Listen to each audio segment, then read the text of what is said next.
Okay, so what you're looking at right now is 2 ribeye steaks that have been diced into about 1-inch pieces. I say about because when I cook, you know, I just do what I do and the knife do what it do. You have a whole onion diced, 4 scallions, 2 tomatoes on the vine. I like those because they seem to be the freshest and closest to actual nature. When I was growing up, my grandmother used to have a garden, and she would grow tomatoes or tomatoes. She never said tomato, but she would grow tomatoes, and they were so delicious. And so anyway, at the store I find that either the Roma tomato or the vine ripened tomatoes are the best for me. What else do I have in here? I have some seasonings, some cumin, some garam masala, which is a mixture of different spices, coriander, which is cilantro, that's the dried cilantro that we see in the stores, black pepper, cumin, cardamom, and cinnamon. So that's what the garam masala is. And in addition to that, I add my own cumin and other spices such as salt, and I will add additional black pepper.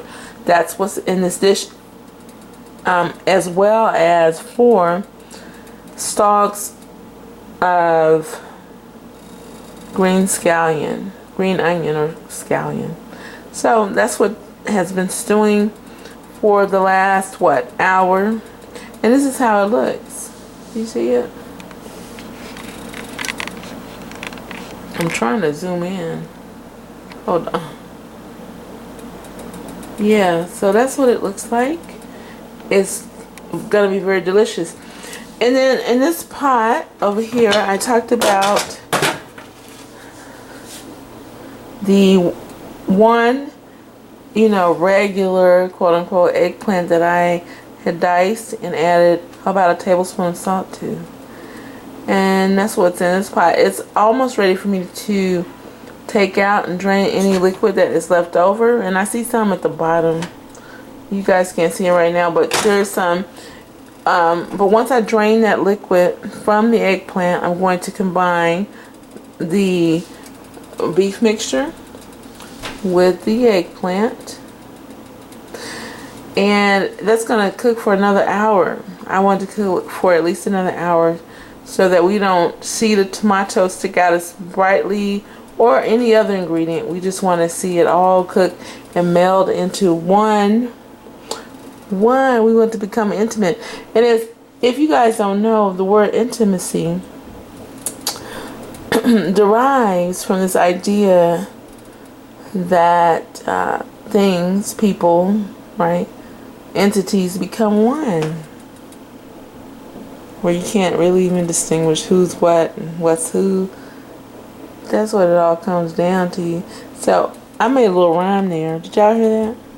Anyway, this is what I'm cooking tonight. It's KORESH Bademjan, a Middle Eastern dish, whether you're from Iraq or Iran.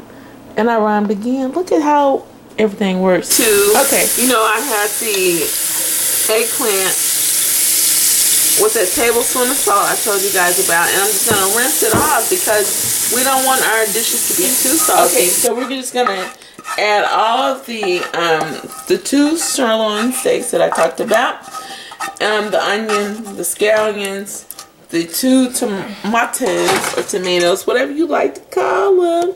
Look at that. Does that not look great?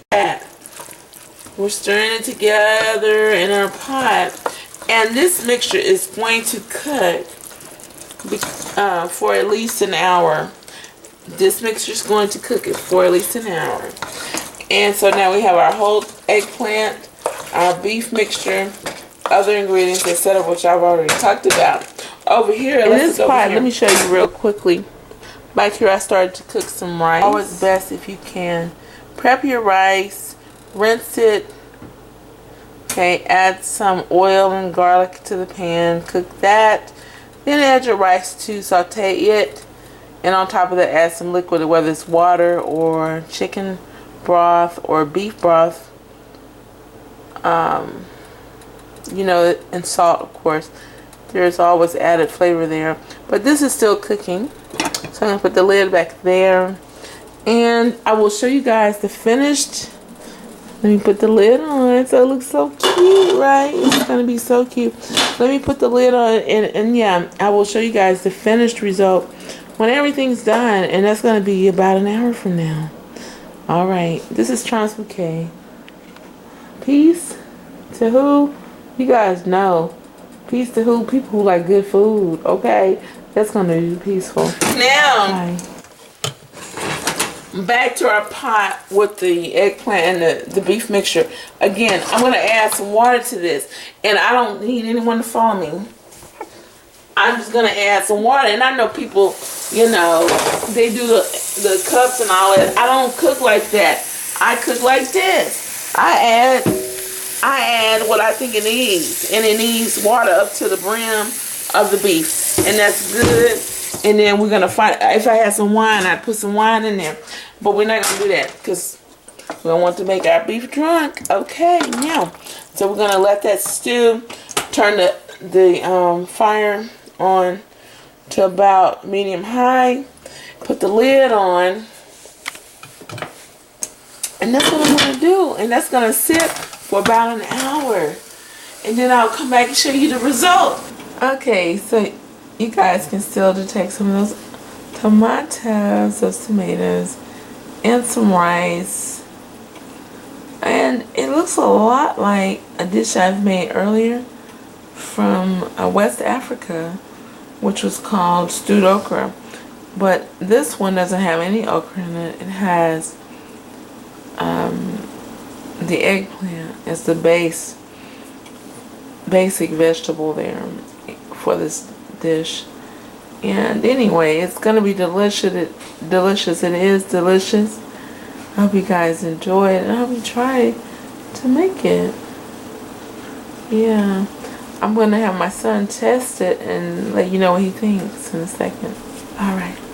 So this is my son, my youngest son, tasting the KORESH BADEMJAN that I just made with the beef, with the 2 sirloin steaks, and etc., etc. Anyway, what do you think? Taste it, and he'll let me know because he's not a big fan of tomatoes or eggplant, but I want his honest opinion. And this is what this is gonna be, and we'll be honest. Delicious.